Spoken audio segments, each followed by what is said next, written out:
Hello, I'm Kimilia and this is KiniNews.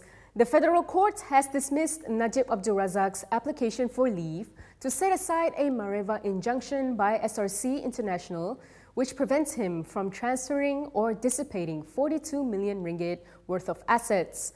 A three-person federal court bench dismissed Najib's application and ordered for him to pay 30,000 ringgit in costs to SRC International.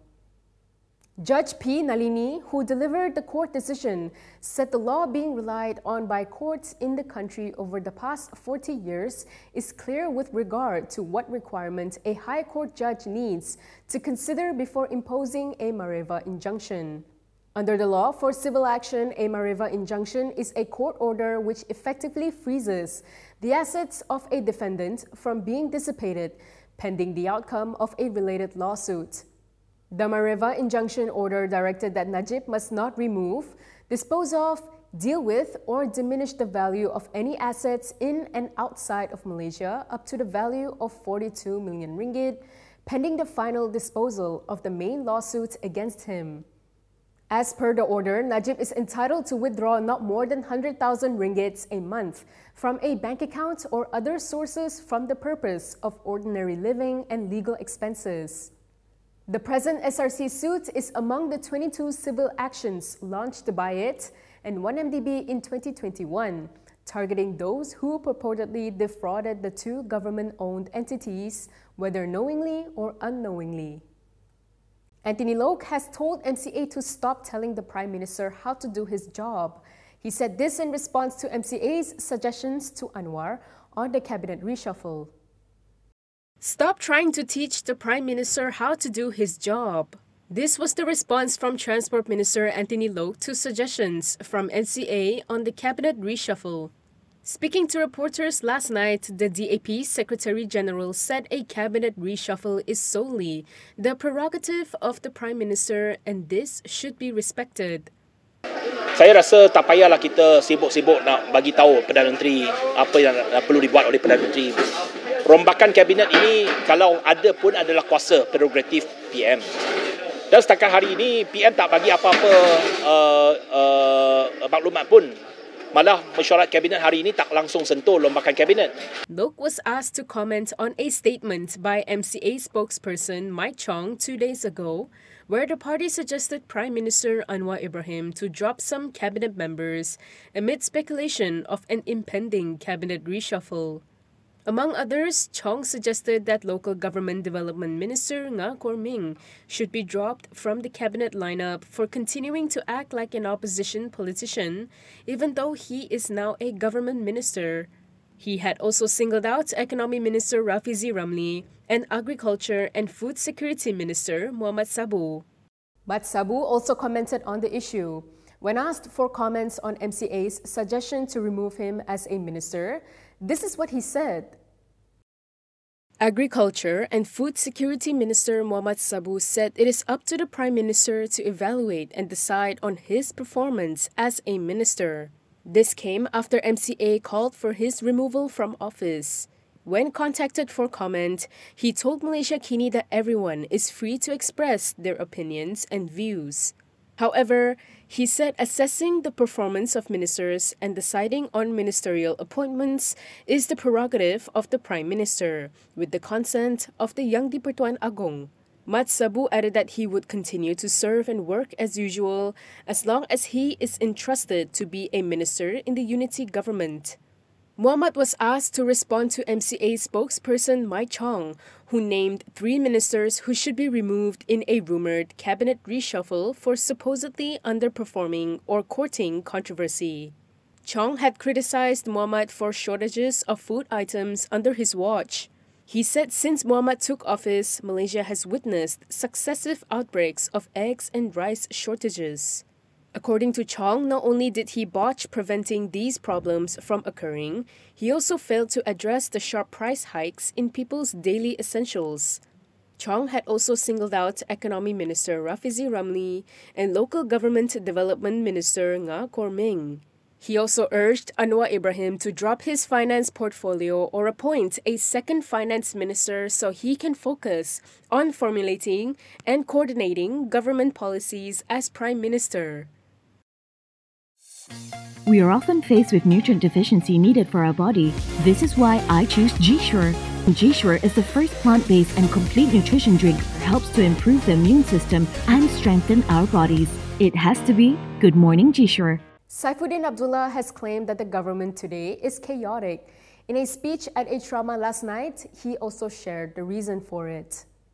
The government today is chaotic because Prime Minister Anwar Ibrahim leads the country part-time. This is according to Pahang Perikatan National Chairperson Saudin Abdullah. Speaking at a trauma in Bentong yesterday, he cynically said the Premier's full-time job is a lecturer. Orang pelangai kata dah fed up dah dengan Perdana Menteri yang kita tak tahu adakah dia ini bertugas sebagai Perdana Menteri atau seperti yang disebut oleh setengah-setengah orang, dia ni separuh jadi Perdana Menteri, separuh jadi Menteri Keuangan. Menteri Keuangan dia part-time, Perdana Menteri pun dia part-time. Apa yang dia full-time? Berceramah, bercakap, yang kata MB Senusi, bila buka mulut saja bohong, hari ini dia tutup mulut pun bohong. Meanwhile, the former foreign minister said he is worried about the remarks Anwar makes in the global arena. He said as a former foreign minister, he followed the Prime Minister's speech and he got nervous.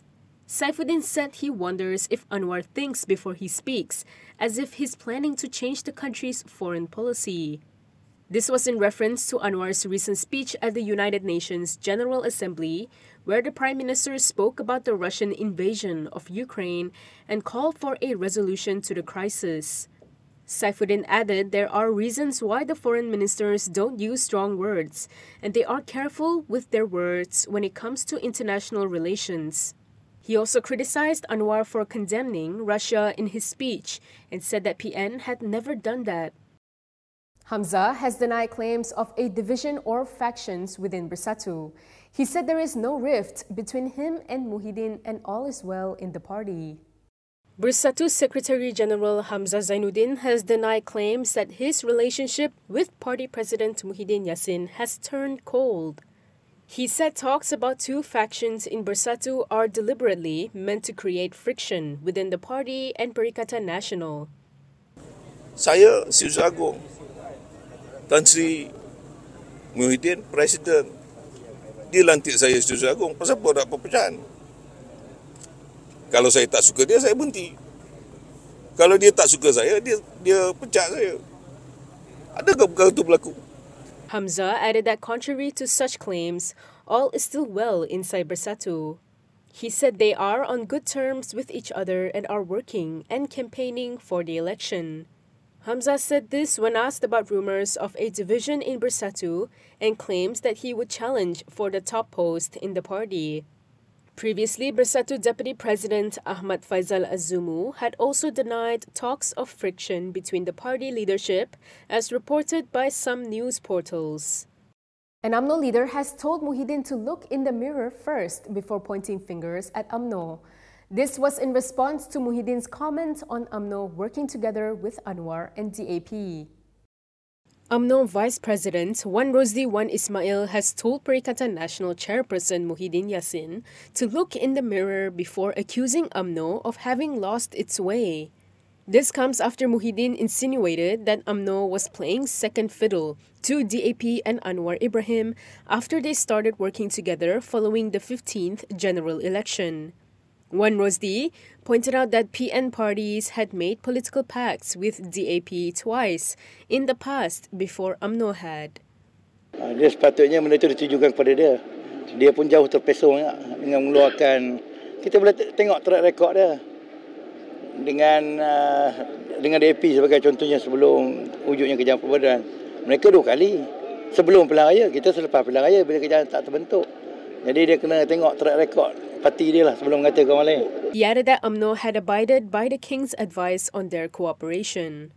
Wan Rosdi was referring to PAS and Bersatu, which had cooperated with DAP several times in the past. On Tuesday, during a dialogue session, Muhydin had urged BN supporters in Pelangai to swing their support to PN. Back to Loke, the DAP Secretary General has hit back at Senusi over his recent remarks. DAP Secretary General Anthony Loke has admonished Kedah Menteri Besar Muhammad Senusi Madnor. This was over his APEC in shorts will be teaching Islam remarks. Loke said Senusi should look at Penang, which had been under DAP administration for 15 years before making such an accusation. Ini DAP dah berkuasa di Pulau Pinang 3 penggal 15 tahun.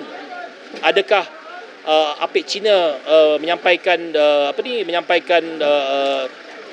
khutbah di masjid pada hari Jumaat? Jadi Pulau Pinang contoh terbaiklah. Adakah tak ada lagi masjid dekat Pulau Pinang?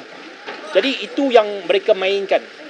Loke, who is also Transport Minister, regarded Senusi's remark as telling of how shallow the latter is. He said what puzzled him is that when PAS and DAP were working together, they fought against the same attacks, which were then said by UMNO. However, he said they are now using the same slander and logic, despite knowing that what they said is not true. He added that this shows that they are out of issues to raise.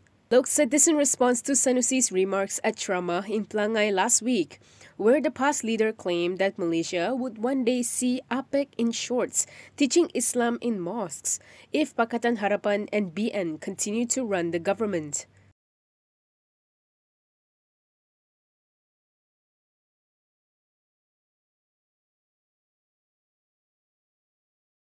And that is all from me today. For more stories, you can go to Kinitv.com. You can also follow us on Instagram, Twitter, YouTube, and Facebook for the latest news updates. If you'd like to support independent media, do consider subscribing to MalaysiaKini.com. I'm Kimilia. Thanks for watching.